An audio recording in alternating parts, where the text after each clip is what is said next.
Today, for our session, Learning from the Best, we have Alex Lambeek, who is a seasoned commercial leader, but also recently moved into personal development and professional development.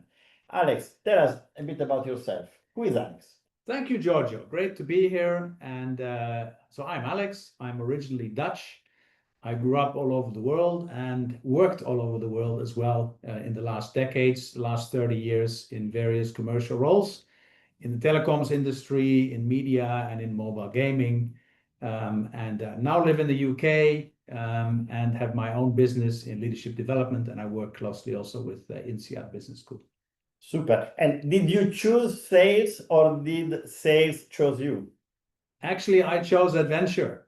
Interesting. When I left university in the Netherlands, I wanted to go and travel the world again. And I wrote a letter to the CEO of Nokia and said, I want to come and work for this exciting industry.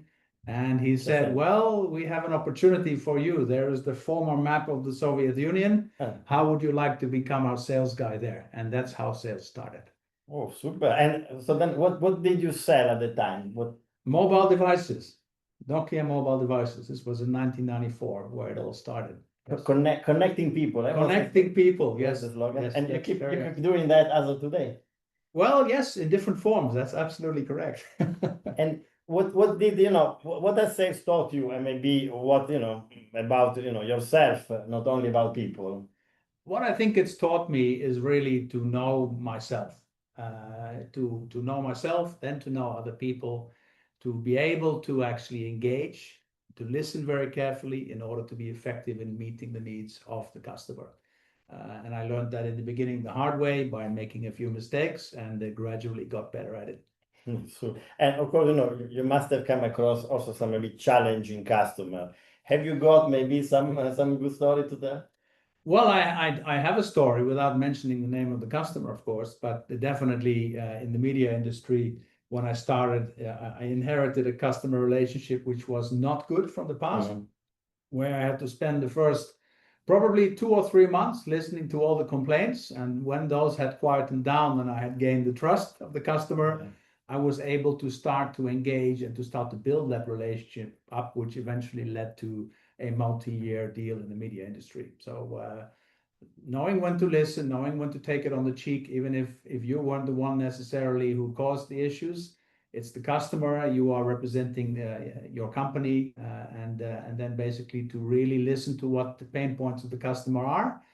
And that gives you then the opportunity to convert. And I was able to do that with this customer actually in Asia. Yeah, and that's of course transforming an issue in an opportunity is part of the art in the sales professional. Absolutely.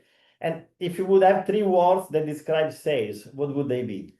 For me, it is effectively transferring the pain point. So understanding the pain point of the customer. So those are the three words. Understanding the pain, really understanding it, and then providing the solution, as opposed to what I've seen far too often is coming with a package something and trying to, in inverted commas, flog it, which is not really necessarily addressing the pain point. And maybe Alex, you also have a big passion about communication. You are, a world expert on this field. You learned it, over many years.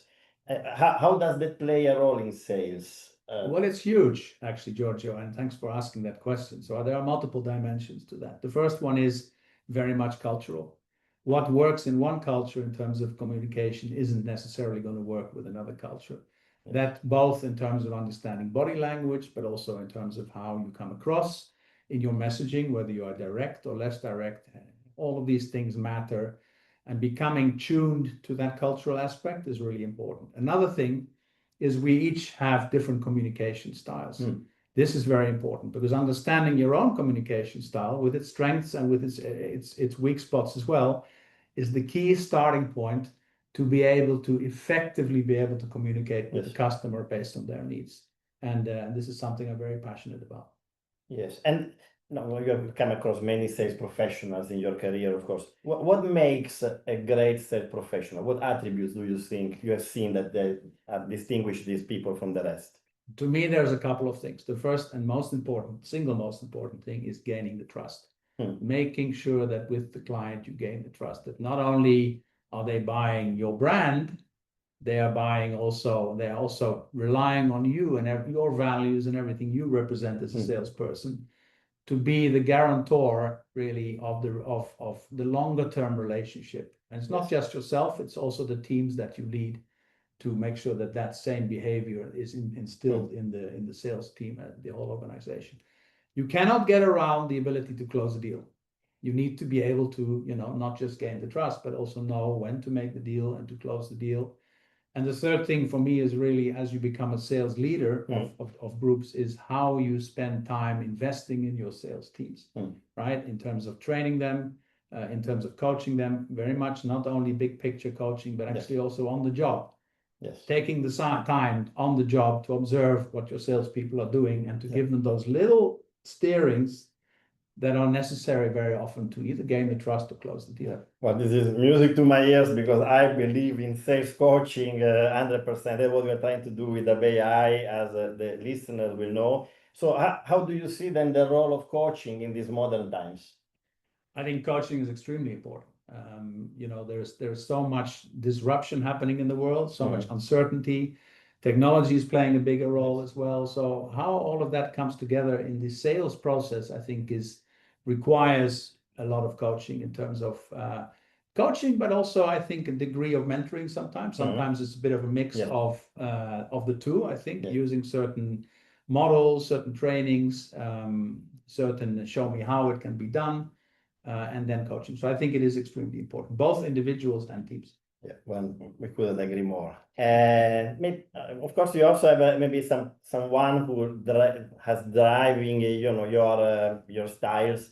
Is there maybe specifically a person you would remind that has been shaping you? Well, there are several, but there's one that I would like to highlight, and he's actually used to be at the time early in my career when I was working for Nokia. He was the head of sales in Asia Pacific, a guy called a Finnish name, which is not a particularly a name you will have heard, Urpo Karjalainen, who was the VP of sales, SVP of sales in Asia Pacific.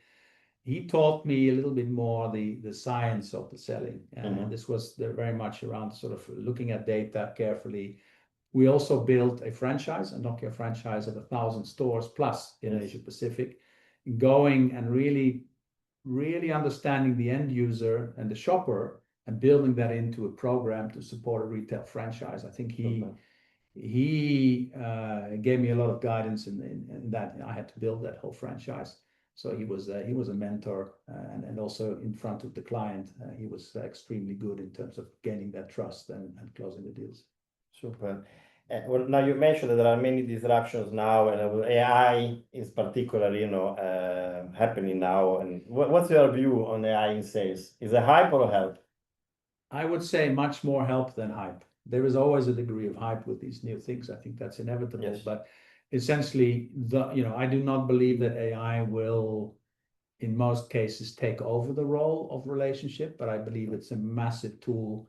Remember also that the client uses AI. Yes. Right. So you also need to understand that they are using it as an aid. So if you want to sell to the client, you also need to use it to understand what they would be looking at and thinking about.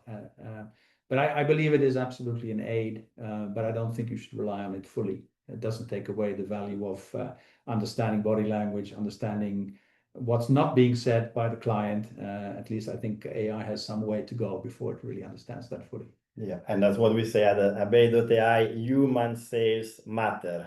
So that's for sure, our slogan is well framed, your thinking. If you would have one sentence you'd say to your 25-year-old about starting in sales, what would that be? I would say I really see sales as an art and a science, right? It's an opportunity, the artistic side, to express yourself, to bring your own superpowers as a communicator, as a relationship person, but also an opportunity to really understand the science of selling and to continue to add value on that front as well, embracing AI and other tools. So if you want to be an artist and a scientist and be close to people, sales is right for you. That's a great way to finish this interview, Alex. Thank you so much. You are going to be also part of our abeille.ai family, business family. So great to have you with us. And look forward to the next. Thank you very much. Thank you. And we also tried a new model, so let's see if this works better than the rest. And thank you, Giorgio, for the opportunity. You're most welcome.